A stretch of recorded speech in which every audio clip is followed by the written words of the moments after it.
शनिदेव और सच्चे भक्त की कहानी। एक छोटे से गांव में रामू नाम का एक गरीब आदमी रहता था। उसके पास न धन था न बड़ी संपत्ति, लेकिन उसके पास एक चीज बहुत अनमोल थी, अटूट श्रद्धा।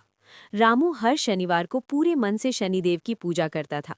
वो सुबह जल्दी उठता, पास के पीपल के पेड़ के नीचे दीपक जलाता, काले तिल चढ़ाता और हाथ जोड़कर प्रार्थना करता, हे शनिदेव, मुझे सच्चाई के रास्ते पर चलने की शक्ति देना।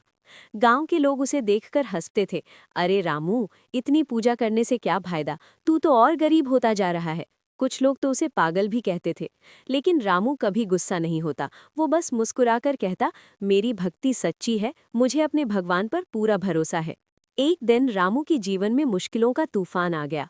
उसकी छोटी सी दुकान अचानक बंद हो गई। घर में खाने के लिए भी कुछ नहीं बचा। दिन प्रतिदिन उसकी हालत और खराब होती गई। लेकिन इन सब के बावजूद उसने शनिदेव की पूजा करना नहीं छोड़ा। वो बोला, ये मेरी परीक्षा है और मैं इसे जरूर पास करूंगा। एक ठंडी शाम जब रामू अपने घर में बैठा था, तभी दरवाजे पर दस्तक हुई। दरवाजा खोला तो सामने एक बूढ़ा साधु खड़ा था।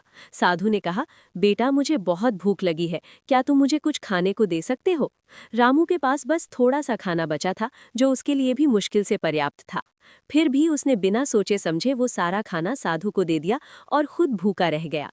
जैसे ही साधु ने खाना खाया, अचानक वातावरण बदल गया। चारों तरफ तेज प्रकाश फैल गया और वो साधु अपने असली रूप में प्रकट हुए। वो स्वयं शनिदेव थे।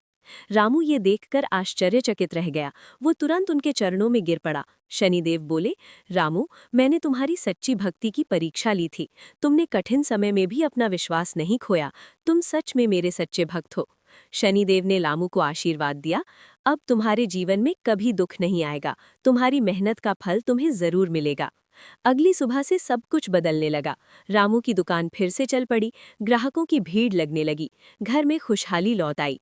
जो लोग पहले रामू का मजाक उड़ाते थे, अब वही लोग उसका सम्मान करने लगे। गांव में हर कोई उसकी ईमानदारी और भक्ति की मिसाल देने लगा।